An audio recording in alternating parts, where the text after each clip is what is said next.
चल एक बात बता तू आज, क्या? सबसे आसान रिश्ता कौन सा हो घर की बेटी होना, और सबसे मुश्किल रिश्ता? घर का बेटा होना। गलत जवाब। क्यों? सबसे मुश्किल तो बेटी का क्यों? पराये घर जावे, अपना घर छोड़ के। कितनी मुश्किल हो वैसे? गलत जवाब। क्यों? घर का बेटा घर में होते हुए भी पराया होता है, बेटी दूसरे के घर होते हुए भी अपनी होती है। क्या समझे? नोट करना इस चीज को।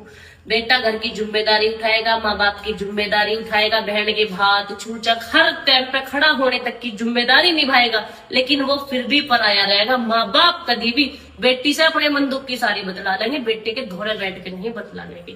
बेटे के ऊपर कितना ही प्रेशर हो, कितना ही स्ट्रेस हो, उसे बच्चे भी पालने, उसको जिम्मेदारी भी बहुत सारी उठानी, पर फिर भी वो अपने बाप के कंधे लगकर रोके नू नहीं कह सकता कि पापा मैं इतना दुखी हूँ या मुझे यो दिक्कत है।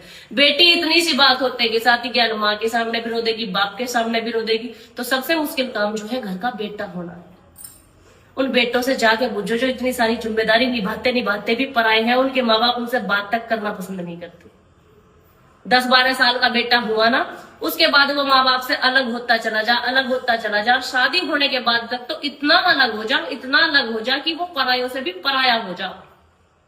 रिश्ते सब निभाएगा वो, पर परायों से भी पराया रहेगा वो। समझे? तो सबसे मुश्किल काम घर का बेटा होना। अब बहुत सारे बेटे तो ऐसे हैं बेचारे कि स्ट्रेस के कारण मर भी जा, पर उनके कोई मन दुख की बूझने वाला नहीं होता। बहू को लगेगा तेरी नहीं सुनता, माँ बाप को लगेगा ये तो बहू का होगा, बहन को लगेगा भाई की शादी होगी वो उसका होगा, और वो बेचारा किसी का नहीं रहता, बारे बाट हो जा। बताओ कौन सा रिश्ता आसान है?